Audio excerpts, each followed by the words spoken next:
Hello students, welcome back. In today's lecture we are going to see constraint satisfaction problem.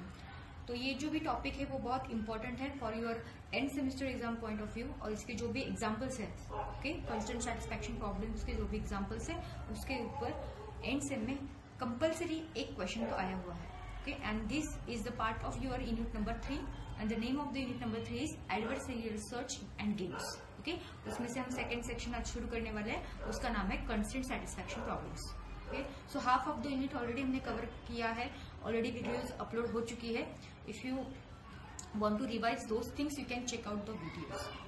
So let's start with the constraint satisfaction problem first. So we have seen so many techniques like local search जो कि हमने unit number 2 में देखा. Adversarial search का मतलब क्या है, ये सर्च एग्जैक्टली होता क्या है टू सॉल्व डिफरेंट प्रॉब्लम्स. तो ये भी हमने इसी यूनिट में यूनिट नंबर 3 में स्टार्टिंग के लेक्चर्स में देखा हुआ है. Right? The objective of every problem solving technique is one, that is to find a solution to reach the goal. तो हमेशा कोई भी प्रॉब्लम हम सॉल्व करते इन रियल लाइफ ऑल्सो या फिर इन टेक्निकल वे, जब भी हम कोई प्रॉब्लम सॉल्व करते तो हमारा एक ही टारगेट होता है, वो होता है to reach to the goal. Okay, हमेशा हमें गोल सेट पे ही रहना होता है. So although in adversarial search and local search there were no constraints on the agents while solving the problems and reaching to its solution. तो जो भी problems या फिर एल्गोरिथम्स को हमने यूज करके डिफरेंट प्रॉब्लम सॉल्व किए हैं अभी तक by using adversarial search and local search okay, उसमें कोई भी कंस्ट्रेंट्स हमें नहीं दिए गए थे. ओके, ऐसे प्रॉब्लम्स है जिसमें कंस्ट्रेंट है, कुछ रूल्स है ओके, और उन रूल्स को ही फॉलो करके हमें क्या करना होता है, उस प्रॉब्लम को सॉल्व करना होता है. ओके, इस टाइप के प्रॉब्लम्स को अगर आपको सॉल्व करना है then you can use this CSP technique and that problem is called as the constraint satisfaction problem. ऐसे प्रॉब्लम्स जिसके अंदर कुछ कंस्ट्रेंट्स है ओके, एंड जब भी हम प्रॉब्लम को सॉल्व करते होते हैं ओके, जब भी हम प्रॉब्लम को सॉल्व करते हैं हम उस कंस्ट्रेंट्स को ध्यान में रखते हुए इस प्रॉब्लम को सॉल्व करते हैं, उनको फॉलो करते हैं, उन कंस्ट्रेंट्स को फॉलो करते हैं, और ऐसे प्रॉब्लम्स को हम क्या बोलते हैं, constraint satisfaction problems. Okay, so constraint satisfaction is a technique where a problem is solved when its value satisfies certain constraints or rules of the problem. तो ये क्या है, एक टेक्निक है जिसमें हम क्या करते हैं, हम प्रॉब्लम को सॉल्व करते हैं.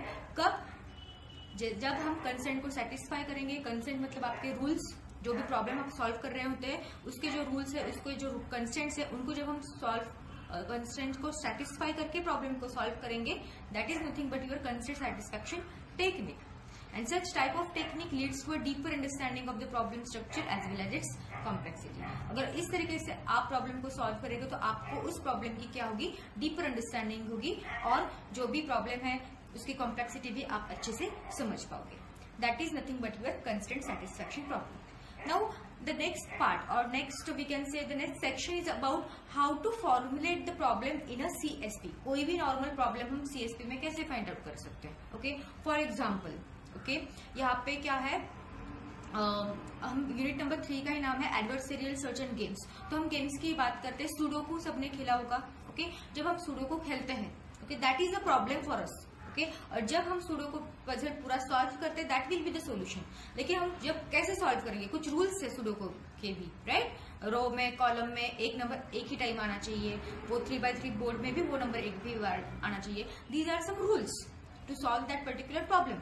और जब हम ये रूल सेटिस्फाई करेंगे, इन रूल्स को फॉलो करके हम पजल को सॉल्व करेंगे, then that will become our constraint satisfaction problem solution. Okay, so ये इस यूनिट में हम वो भी करने वाले हैं. लेट्स अंडरस्टैंड कि पहले फॉर्मुलेट कैसे किया जाता है प्रॉब्लम को. Okay, so now constraint satisfaction को किस तरीके से लिखा जाता है टेक्निकल वे में, राइट. तो अ CSP is specified by 3 tuple that is XCD. Okay, जो भी कोई CSP प्रॉब्लम होता है, कंस्ट्रेंट सैटिस्फैक्शन प्रॉब्लम, तो उसको एक टपल के हिसाब से आप स्पेसिफाई करते हो, और उस टपल में क्या है, X that means variable, C means constraint and D means what, domain.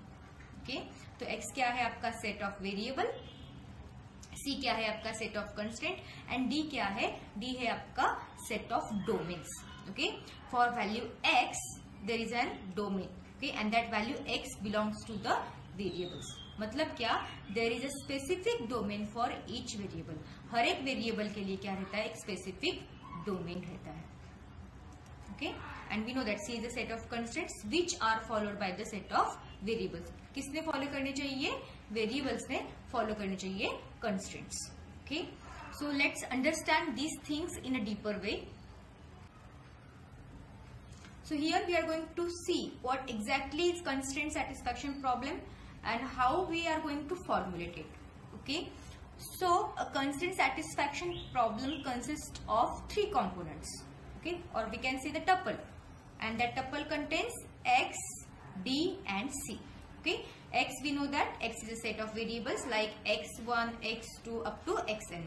D is a set of domain d1, d2 up to dn, and this domain is one for each variable. हर एक variable के लिए क्या होता है, एक specific domain होता है. Now C is a set of constraints that satisfy allowable combination of values. Okay, तो C क्या है, constraint है. Constraint को हम क्या बोलते हैं, rules भी बोलते हैं. These are some rules and that specify allowable combination of values. तो कौन कौन सी values allowed है. Okay, यहाँ पे ये conditions या फिर हम बोल सकते हैं rules दिए जाते हैं. Right? So this is what you are. इस तरीके से आप क्या कर सकते हो, CSP को formulate कर सकते हो by using this X, D and C. Okay. So now a domain Di consists of set of allowable values v1, v2, v up to vk. Okay, for variable xi. तो हमारा एक variable for example xi है, तो उसके लिए domain में क्या रहेगा, उसके लिए डोमेन में रहेंगे वैल्यूज जैसे कि v1, v2 up to vk. Right. Example, अभी हम एग्जाम्पल कंसिडर कर रहे हैं कि बुलियन वेरिएबल है हमारा. Okay, for example a is my what, boolean variable, and we know that boolean के बस दो ही अलावेबल वैल्यूज होती है. पहला होता है ट्रू और दूसरा होता है what, false. Yes, boolean data type जो है उसके अलावेबल वैल्यूज क्या है, ट्रू और फॉल्स. मतलब जो भी वैल्यू रहेगी वो एटलीस्ट ट्रू रहेगी या फिर फॉल्स. इसके अलावा कोई और वैल्यू है, so that is not allowable value for this variable A. Variable हमने क्या कंसिडर किया है, A. Okay, now different variables can have different domains of different sizes. Okay, जैसे कि हमारा ये एक वेरिएबल है, दूसरा भी वेरिएबल हो सकता है, उसके भी कुछ अलग क्या हो सकते हैं, अलावेबल वैल्यूज हो सकते हैं, और उनकी भी साइज क्या हो सकती है, अलग हो सकती है. ओके, सो ये हो गया आपका वेरिएबल्स एंड डोमेन्स के बारे में. Now let's focus on constraint. Okay, so each constraint, हर एक rule that is CJ, rule is represented as CJ, consist of pair, scope and relation. Okay, scope and REL. तो हर एक constraint को किस तरह से कैसे बनाया है, पेयर बनाई है, स्कोप एंड रिलेशन की. अभी स्कोप क्या है, scope is a tuple of variables that participate in the constraint. तो कंस्ट्रेंट में जो भी वेरिएबल्स है वो क्या है, स्कोप है. Okay, scope is a tuple of variables that participate in the constraint. मैं आपको एक एग्जांपल के साथ भी बताऊंगी कि इसे किस तरीके से लिखा जाता है. बस अभी थियोरेटिकली अंडरस्टैंड कर लो कि स्कोप क्या है. उसके बाद है रिलेशन. रिलेशन रिप्रेजेंट किया है REL से. So REL is the relation that defines the values that those variables can take on. Okay, तो REL क्या करता है, इट डिफाइंस द वैल्यूज. तो यहाँ पे स्कोप में हमें क्या मिलता है, वेरिएबल्स मिलते हैं. अकॉर्डिंग टू द कंस्ट्रेंट कौन कौन से वेरिएबल अलाउड है हमें. ओके, और इस वेरिएबल की वैल्यू कौन डिफाइन करता है, रिलेशन डिफाइन करता है. तो ये आपकी पेयर रहती है. पेयर किसकी, आपके स्कोप की. स्कोप मतलब अलावेबल वैल्यूज और अलावेबल वेरिएबल्स, एंड रिलेशन मतलब क्या, उस वेरिएबल की value. Right. So the relation can be represented as an explicit set of all tuples of values that satisfy the constraint, और as a function that can compute whether a tuple is a number of the whether a tuple is a member of the relation. Okay, so the relation can be represented as in what, explicit set of all tuples of values. तो ये क्या है, values का एक tuple है, और can say the set of values. वो क्या करते हैं, वो वैल्यूज कंस्ट्रेंट को सेटिस्फाई करते हैं. मतलब ऐसे वैल्यूज वहां पे अलाउड होंगे जो वैल्यूज क्या करते हैं, कंस्ट्रेंट को सेटिस्फाई करते हैं. ओके, सो इस तरीके से वो रिलेशन में आ जाएंगे. तो हमारा क्या है, scope and relation. These are two important parts for the constraint. Right. अभी एक एग्जांपल के हिसाब से अगर आप देखोगे तो अच्छे से समझ पाओगे कि एग्जैक्टली क्या है. तो यहाँ पे क्या बोला गया है एग्जाम्पल में, for example variable x1 and x2. So हमारे पास वेरिएबल्स कितने हैं, दो है, x1 and x2, and we know that for each variable we have different domain. और यहाँ पे क्या बोला है, डिफरेंट और separate domain we can say. Now both have domain 1 2 3. तो दोनों के जो भी डोमेन की वैल्यूज है वो क्या है, 1 2 3. मतलब x1 की भी डोमेन वैल्यूज है 1 2 3 एंड x2 की भी वैल्यूज है 1 2 3. Then the constraint is x1 must be greater than x2. x1 must be greater than x2. तो ये आपका x हो गया, कौन सा, x1 एंड x2, ये हो गया आपके वेरिएबल्स। 1 2 3 ये हो गया आपका डोमेन, राइट। एंड कंस्ट्रेंट क्या है आपका, x1 must be greater than x2। तो इस प्रॉब्लम को, इस एग्जांपल को हम CSP में कैसे लिखेंगे, okay, that is very important. So see here, जैसे कि हमने बोला टप्पल x1 x2, okay, these are to my variables and these are the allowable values। अभी ये वैल्यूज कैसे आई, okay, these are allowable values, ठीक है। सो नाउ पहला हमारा है स्कोप, मतलब वेरिएबल, और उसके बाद है हमारा रिलेशन, ओके। सो x1 x2 ये जो हमारे दो वेरिएबल्स है उनके लिए अलाउेबल वैल्यूज क्या है, पहला जो है 3। अभी हम क्या चेक करने वाले हैं यहाँ पे, x1 x2 जो भी है उसका कंस्टेंट क्या है, x1 should be greater than x2। तो हमारे पास दोनों का डोमेन सेम है, ये मेरा x1 है x2 है, ओके। सो 1 2 3 1 2 3, ओके। मुझे क्या चाहिए, x1 should be greater than x2। इस केस में नहीं है, इस केस में भी नहीं है, इस केस में भी नहीं है, राइट। सिमिलरली x1 x2 के वैल्यूज है, अभी हम 3 कंसीडर करते हैं यहाँ पे, 3 3, और x2 के है 1 2 3।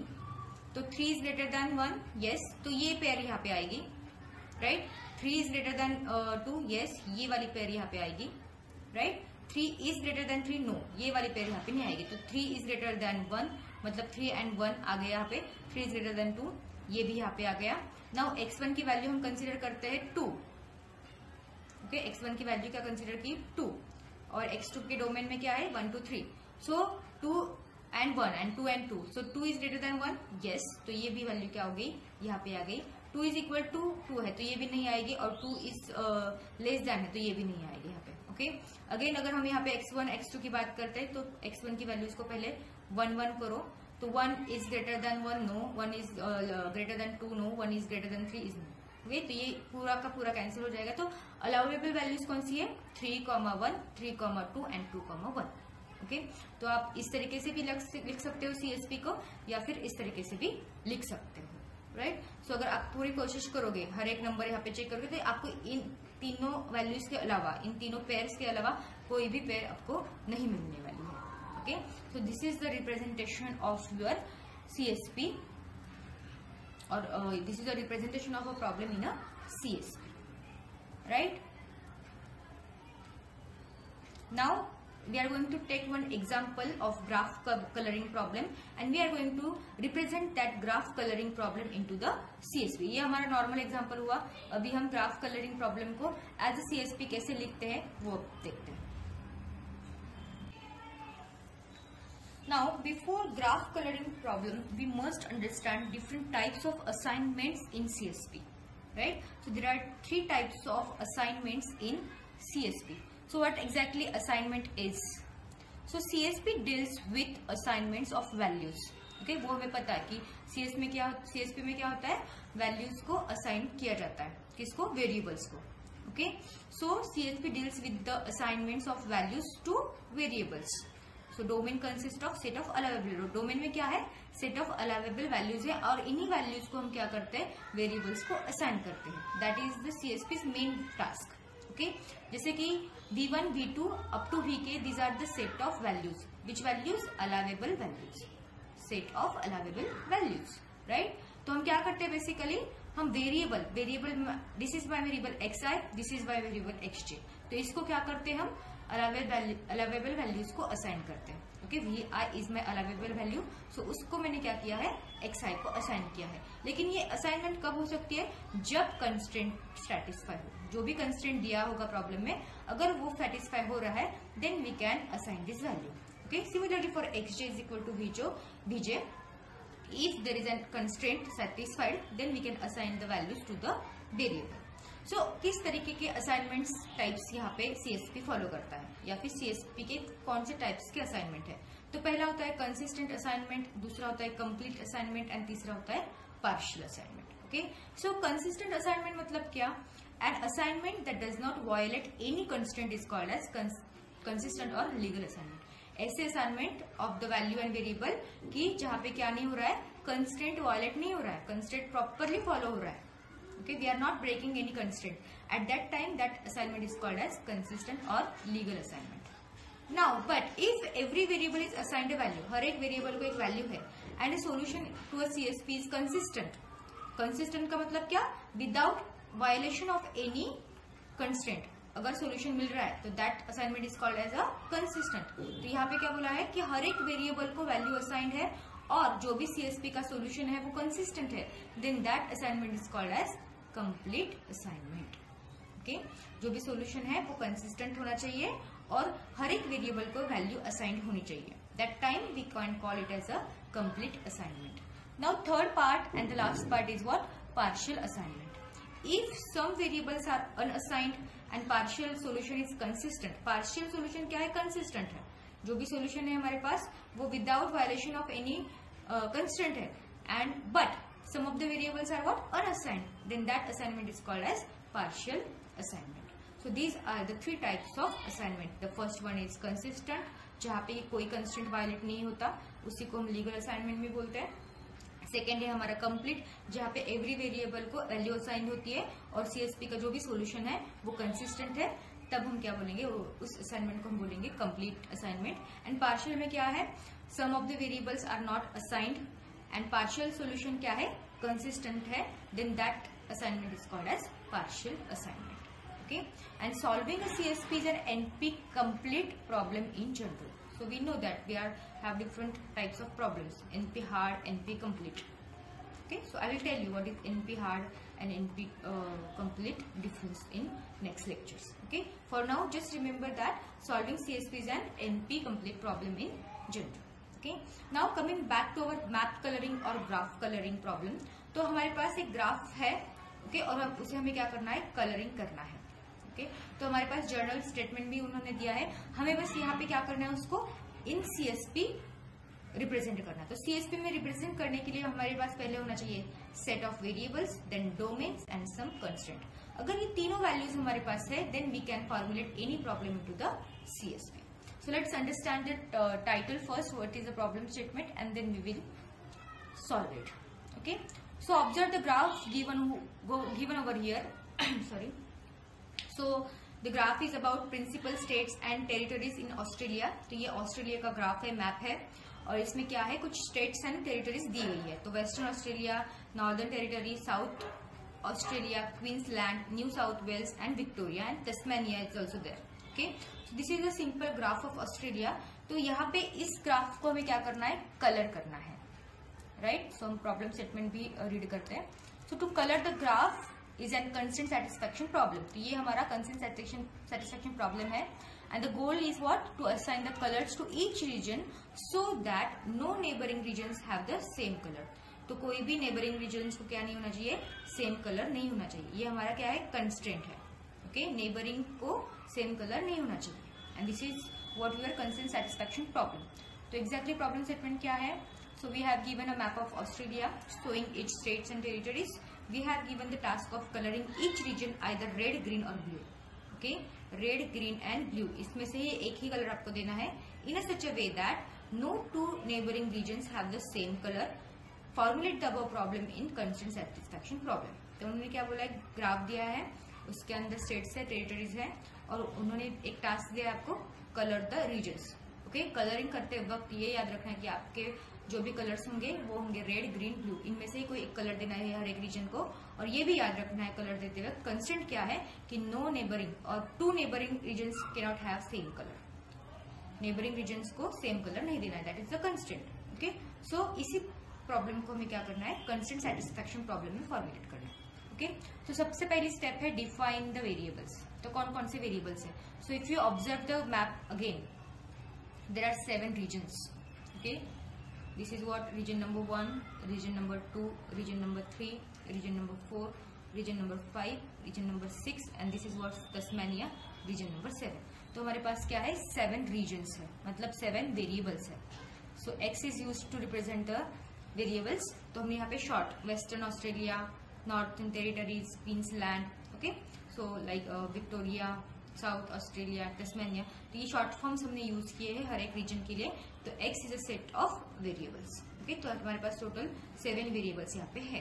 Okay, we are done with the variables. Now domain for every variable. अभी इसका मतलब क्या है? डोमेन फॉर एवरी वेरिएबल मतलब वेस्टर्न ऑस्ट्रेलिया जो है उसका कलर एक तो ग्रीन हो सकता है, रेड हो सकता है या फिर ब्लू हो सकता है. इन तीनों में से हर एक वेरिएबल को डोमेन है. ओके, वेस्टर्न ऑस्ट्रेलिया रेड हो सकता है, ग्रीन हो सकता है, ब्लू हो सकता है.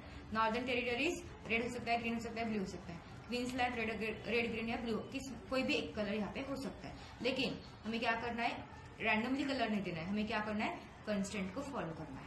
ओके, और कंस्ट्रेंट क्या बोल रहा है? The constraint requires neighbouring region to have distinct colours. तो नेबरिंग रीजन्स जो भी है उनको अलग अलग कलर चाहिए. सिंस देर आर 9 रीजन्स और 9 प्लेसेस, देर आर 9 कंस्ट्रेंट. तो 9 कंस्ट्रेंट्स यहाँ पे अवेलेबल है. ओके, तो कंस्ट्रेंट क्या है? जो भी वो कलर में SA को दूंगी साउथ ऑस्ट्रेलिया, वो कलर में WA को नहीं दे सकती. ओके, क्यों नहीं दे सकती? Because if you see the diagram again, I will recommend you to draw the diagram in your notebook so that you will understand it in a better way. Okay, so WA और NT को मैं क्या नहीं दे सकती या फिर SA को मैं सेम कलर क्यों नहीं दे सकती? because they are sharing boundaries.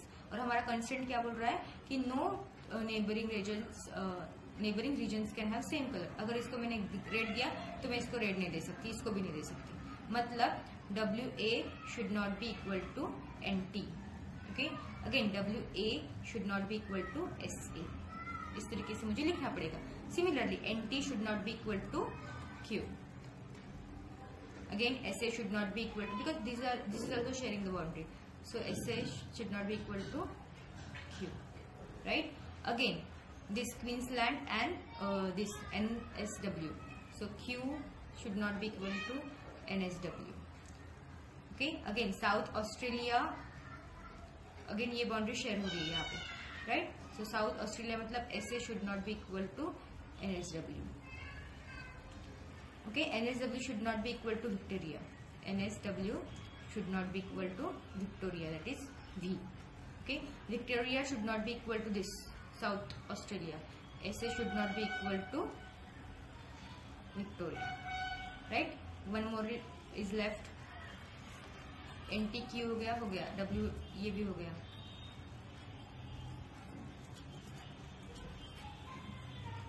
Yes, कौन सा बाकी है बताओ? NT and SA. Yes, NT and SA ये भी दोनों बाउंड्री शेयर कर रहे हैं ना. So NT should not be equal to SA. Okay, so 1, 2, 3, 4, 5, 6, 7, 8, 9. So total 9 constraints are there because we have 9 boundaries, 9 regions. Sorry, 9 boundaries we can say.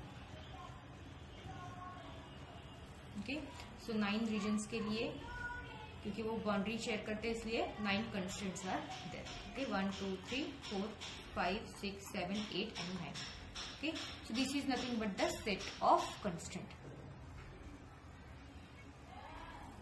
So here SA not equal to WA is a shortcut for S comma WA, that is the variables, and SA not equal to WA मतलब क्या?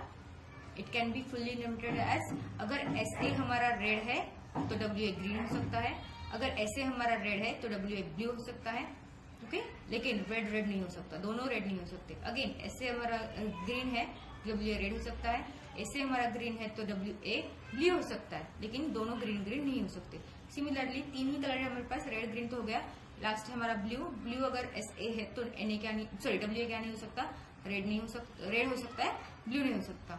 और SA हमारा blue है तो WA should be green. Okay, so इस तरीके से for every pair we will have this type of constraint. Okay, तो हमने शॉर्टकट में इस तरीके से लिखने के बदले हमने शॉर्टकट में इस तरीके से कंस्ट्रेंट को लिखा हुआ है, right? So this is what your formulation of the graph coloring or map coloring problem in the CSP. Okay, simply you can also draw the constraint graph for above problem. तो बस मैंने regions को क्या किया है graph में, western Australia, Northern Territory, South Australia, Queensland, NSW, Victoria and Tasmania. Okay, similar जो boundary share करते हैं वहां पे हमने एजेस ड्रॉ की है, सेम ग्राफ का हमने क्या किया है कंस्ट्रेंट ग्राफ में कन्वर्जन किया है. So the nodes corresponds to the variables of the problem. जो भी नोड्स है हमारे, ये 7 नोड्स हमारे वेरिएबल्स है. एज मतलब क्या? Edge connects any two variables that participate in a constraint. तो इन दोनों का कलर सेम नहीं चाहिए, इन दोनों का कलर सेम नहीं चाहिए, तो ये हमारे कंस्ट्रेंट्स को रिप्रेजेंट कर रहे हैं, ये जो एजेस है. Okay, the last point of this section और we can see this CSP is what is the need to formulate a problem as a CSP. क्या नीड है इसकी? इतना सब ये XCD में क्यों रिप्रेजेंट करना है? X मतलब वेरिएबल, C मतलब कंस्ट्रेंट, D मतलब डोमेन, ये क्यों जरूरी है? Okay, because there are 4 reasons. The CSP provides a natural representation for a wide variety of problems. ये naturally representation provide करता है different variety of problems के लिए. Then it is often easy to formulate a problem as a CSP. तो easily हम formulate कर सकते हैं because we just have to consider about the XCD. Okay, ये तीनों अगर हमें मिले तो we can easily formulate the problem in a CSP. And CSP solver are fast and efficient. अगर हम इस तरीके से उनको represent करते हैं तो उनको सॉल्व करने का भी वे क्या होता है? फास्ट होता है, एफिशिएंट होता है. Then CSP solvers ability to rapidly prune, ये बहुत इंपॉर्टेंट है. Prune the search space gives a significant advantage. मतलब जो अननेसेसरी चीजें हैं, अननेसेसरी सर्च स्पेस है, उसको ये क्या करता है? प्रून करता है, कट ऑफ करता है. तो हमारा ऑब्वियसली क्या बनेगा? टाइम बच जाएगा. ठीक है. For example once we have chosen SA is equal to blue. South Australia का कलर का हमने क्या किया? ब्लू कंसिडर किया. ओके, इन ऑस्ट्रेलिया प्रॉब्लम और in a graph we can conclude that none of the 5 neighbouring variables can take on the value blue. Okay, तो ऐसे को जो भी कनेक्टेड है 5 रीजन्स, वो क्या नहीं कलर यूज कर सकते? ब्लू. ओके, तो हमें वहां पे जाना नहीं. इसी लाइन से पता चला, हमें इसी कंस्ट्रेंट से क्या पता चला कि अगर ऐसे ब्लू है तो उसके जो भी बाजू वाले 5 हैं वो ब्लू कलर यूज नहीं कर सकते. Okay, and that's why CSP is used और we are recommending to use the CSP to solve particular problems or to formulate your problem in CSP so that you can solve it very fast and very efficiently. Okay, so in next video we are going to see very important topic, that is types of constraint in CSP. Thank you for watching. If you have any doubts, please ask me in the comment box. I will be happy to answer those doubts. Thank you.